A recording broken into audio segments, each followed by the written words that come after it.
Say, kids, what time is it? It's kind of like watching TV, but, in your car. Hello and welcome to another exciting edition of Dark Side of the Stream. This is episode 214. Yeah, 104.7 The Cave. Hey. 104.7 The Cave. We forget we're doing this in the studio now. I'm real foggy on what the hell we're doing and where we are. Post-show, I'm very foggy, too. This week was my pick. It's the documentary called Superman, the Christopher Reeves story. It is on HBO Max. Yeah, it sounds like it's going to be awesome. And if you were a child of the 80s, dude, as I am and he is, this guy right here, Superman, was Superman. There would be no other. And so when I saw that they had done this documentary and I saw the previews for it, I was like, oh, hell yeah. Yes. I'm down. Well, it didn't spend a whole lot of time in this era. It spent most of the time in his post-horse accident, which we'll get into. I don't want to go right into it and spend this next 15 to 20 minutes discussing what that guy went through. But before that, it tells a story of Christopher Reeves, who basically was a Broadway actor. Yeah, it was a Juilliard, right? Juilliard acting guy, school, musical theater. He was roommates with Robin Williams, and that relationship was really, really, really cool to see. Yeah. I think that another hard part of that documentary was Glenn Close saying that if Christopher was still around, she thinks that Robin would still be here too. Yeah, that's pretty deep. That's very deep. And what a good-looking guy too. First of all, right? Oh my goodness gracious! Like the gene. Perfect. Well, and so height, body, face. Gosh, his father was a famous writer, poet, playwright, something like that. Something like that. And so that the focus that this man had, you could tell that he really, really wanted to be a successful and known actor, not necessarily an action hero or star, which not at all. Up until this point, you had You had Lou Ferrigno, who was the Hulk. Right, you had James Bond, who was kind of an action star. Oh yeah, James Bond. But there really wasn't, like, Arnold didn't exist. There wasn't superhero movies we hadn't gotten to Sly yet. It was all cartoon based. Yeah, still. you had the 40s and 50s Superman, the Batman TV show, maybe, but nothing. But that was kind of campy. Yeah, this was the first time where they actually had a guy that was gonna fly, who was gonna be Superman, and the fact that these guys went with an unknown, and it was cool to see. Was it Jeff? Not Jeff Bridges. Is it? No, yeah, Jeff Bridges, right? No, not Jeff. Not I know Jeff. the Dumb and Dumber guy. The Dumb and Dumber guy. I know. They always get this. It's not Jeff Bridges. Dumb and Dumber guy. Come on, look that up. Look it up. Who's the Dumb and Dumber guy? Who's the other guy? Dumb and Dumber. In this? Dumb and Dumber. He was also in Full House. But anyway, he was acting. Jeff Daniels. There we go. Look at me, Tyler. You're fired. You didn't do nothing. The human Google over here, Jay Stevens. So yeah, they were working together and they were doing the off-Broadway stuff. Yeah. And he goes, hey, I got to fly out to London tomorrow to do a movie audition. Like what? And they're like, Superman. And they laughed at him. William Hurt was another dude. And he's like, don't do it. You're selling out, man. Yeah, you're going commercial, dude. Don't do it. Jeff Daniels was like, nah, man. What are you talking about? Yeah. Like, go. What are you talking? And this is the same guy who first audition too for a movie, right? Yeah, and he got it. Landed it. He got it. It was perfect. And then when he went out there, you see him here, and yeah, he's cut, he's big. He wasn't like that. He was a tall, skinny, little lanky dude who then spent the rest of that year. They put him on the program. Yeah, well, everyone was probably got some of that Mexican juice, the sauce. They do that for movies. They do that for movies. I don't know. This guy though, I don't think he did. I mean, he wasn't jacked. He didn't like The Rock. His body build comes with his body. Yeah. If he would have been more jacked, like think. Hemsworth, like Thor, those guys, then I'd say those guys are he's juicing. For sure. Yeah. I don't think he was juicing. And honestly, if he did, it would have been within just the realm boost, of like Arnold did it, like it was Doctor. Because again, it's illegal. But if you are to juice and you're through a doctor, and there are ways to do it that are okay to your body. It's not great. Yeah. You're only supposed to do it for a small amount of time. But if you need that extra we're not going to get into steroid use on this. Don't do it. Just do it the right way. Hit the gym. Eat right. Yeah, and the way we do it. We'll be back to talk more about Christopher Reeves and the Superman story, Dark Side of the Stream on 104.7 The Cave. Jay Stevens, Mike the Intern, back in the studio. It is Dark Side of the Stream, episode 214, Superman, the Christopher Reeves story. So, of course, you got to see a little bit about his personal life. He had 2 kids with his first woman, who he met while he was in London. Interesting, yeah. They never got married. Decided that they never would, and then they raised a family together until one day he just said, nah, I'm out, and they kind of hit the scene. He still had that wild side to him. He wasn't ready to settle down yet. No, and again, it happens, man. It happens. when you become a parent, your priorities, at least in my case, completely changed. Like the yes to all the crazy stuff stops.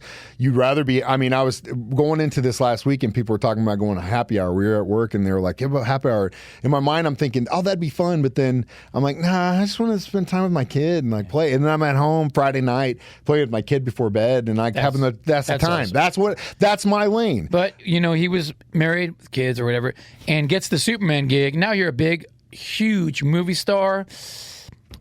And he also loved to live his life. It's fun to experience that lifestyle for a for you know. One of his next acting roles after this was a thing where he had to ride a horse every day, but he guessed he was hugely allergic, so he was doing self-injecting antihistamine every day so that he could not only do the horse riding but also learn how to ride a horse, and then he would continue doing that, which would be ultimately what caused him to get injured. And we'll get into that before, but that is some drive, sir. And like I said, I don't think it really goes like the steroid thing.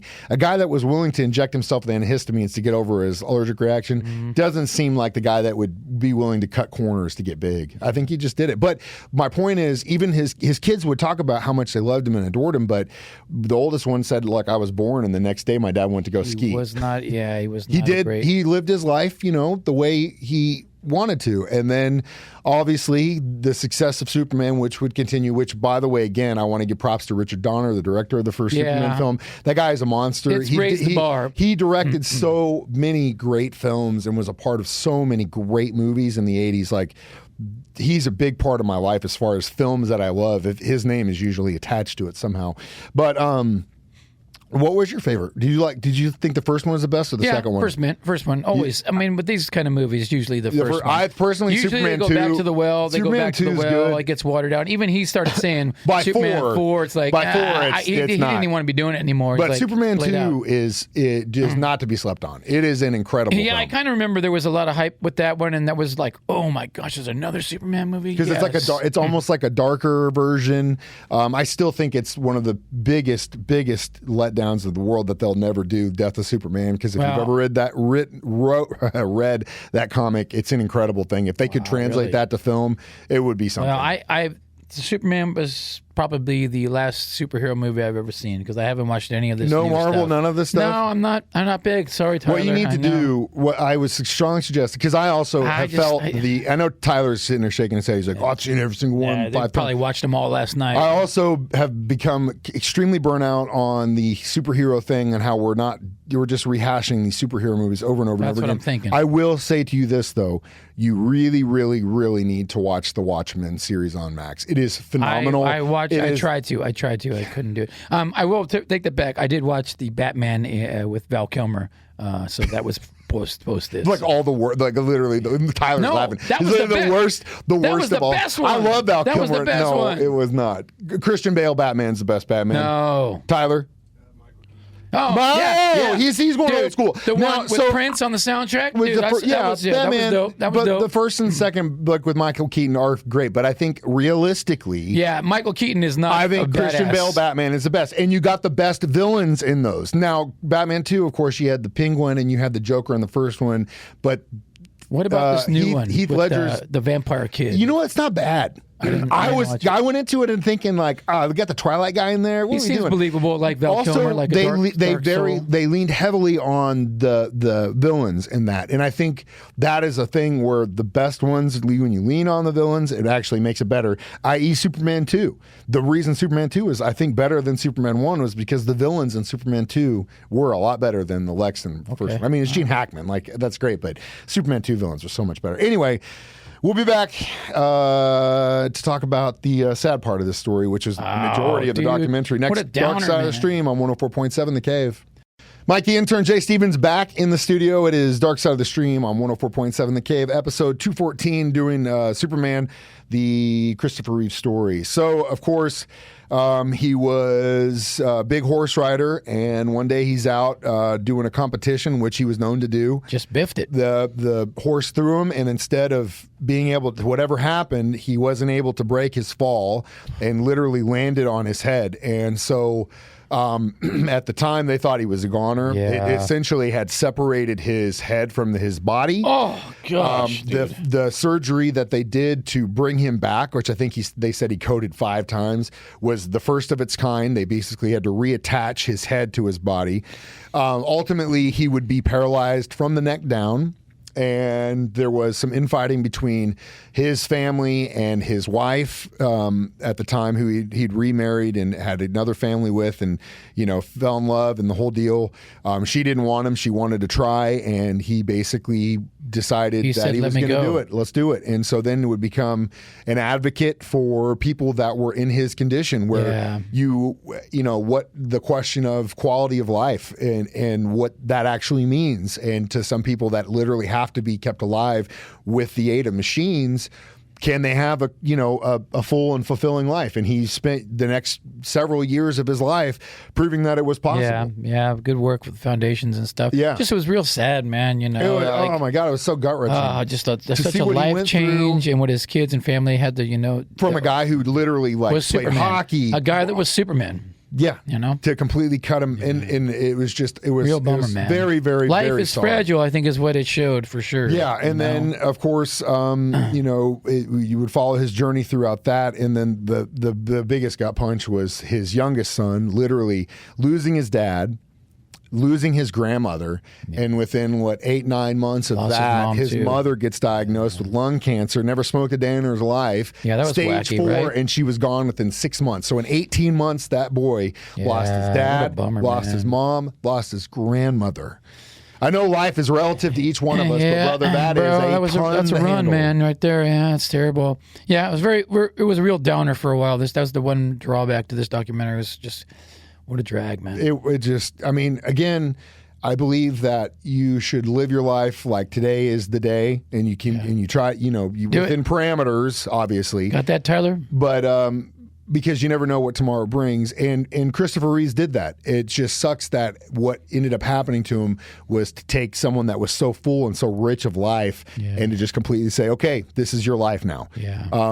But he did the most with what he had. And in the fact that he was able to continue on and to continue doing what he was able to do and make the most out of his life is still acted something even, that Superman was, and he's directed too, which was, incredible. Good for him, man. So his kids continue his legacy, which is good to see, and to be a fighter for those who are in his situation. Isn't it like the curse of Superman? Isn't it? There is that urban myth. And the other guy's name was Christopher Reeve too, right? The other Superman guy. And there's actually an Unsolved Mystery episodes about him, because they say that his official ruling was death by suicide or maybe misadventure or something. But there was a thought that he may have been involved with a woman who had ties to criminal family situations, and that guy got upset and killed him, or she did, or whatever. Curse of Supermans. I don't know how these new Superman guys are doing, but I personally, do you see the new Superman? Nope, not at all. The trailer looks dope. Tyler's got a thumbs up too. I think it looks awesome. I might be one of the first superhero movies I go back and see in the theaters, because I think Gunn's pretty good. So we'll see. Change the topic of this show to the nerd speak. Yeah, well, that's what we're here for. Anyway, we're going to come back and discuss our thoughts and a review of this documentary next. Dark Side of the Stream on 104.7 The Cave. Mike the Intern, Jay Stevens, back in the studio one more time. It is Dark Side of the Stream, episode 214 on 104.7 The Cave. This week we did Superman. I really wanted to wear some Superman underoos. We talked about it. I wanted to get some. Couldn't get him here in time. Couldn't get it here in time. But that's why we printed this awesome picture of Superman, a.k.a. Christopher Reeves. It should stay in the studio somewhere, I think. You want to hang it? Well, it's inspiring with the flag behind him, and that was Superman. That was when America was badass. This was when America was badass. Maybe we're on the come up. If you weren't alive during this part, you'll never know what it was like, man. Kids, go back in time. Sorry, Tyler. Tyler, you don't know. You don't know. You'll never know. Tyler's over here watching I would give this a solid 4. I'm going to go 3 just because it was a downer for me, man. Yeah, but you can't get away from a bad review because it was that was my opinion on the documentary. Can't always be jelly beans and rainbows, Jay Stevens. I'll give it a 3. Just because it was sad. Obviously, he doesn't like to face life's harsh reality. Yeah, I don't like to face reality, guys. So, what are we watching next week? Do you want to? I got 2 choices. Do you want to go? Obviously, it's not going to go. We're not going to do another downer. Okay. If you don't want to do another downer, let's make it happy. Then let's go with the happy one. Then let's go with the documentary about Girls Gone Wild. Is it a new one? Yeah, brand new. Just came out. Yep. The guy who made it? It's a documentary about the guy who started Girls Gone Wild, and I personally never actually have seen one of those. I've just watched those commercials probably 1,000. I mean, if you were alive in the late that's 90s, exactly what early it talks 2000s, about. They were printing DVDs and shipping them out. The commercials were literally anything past 10 p.m. That was what the commercial stop box were. It was hot chicks 1-800 numbers, Girls Gone Wild, relationship 1-800 numbers, and lawyers. And the reason I knew that because I was a teenager in those. Anyway, we'll get into that. Yeah, it'll be a fun choice. Girls Gone Wild. Yeah, a fun choice. The other one was a little serious. So yeah, this will be a fun choice. Not Netflix. I think it's Netflix, Okay. yeah. Always, Girls Gone Wild documentary. That's your homework assignment. In the meantime, you can always watch us do this live on Facebook or YouTube at 9 a.m. every Thursday. We do it on our shows at 9 a.m. and 6 p.m. You can always download this as a podcast for free on You can always call Tyler up and get sneak previews. And if you want Tyler just to walk come you over through and the whole film you. process, he'd be more than happy to do that. Our producer, Tyler, is...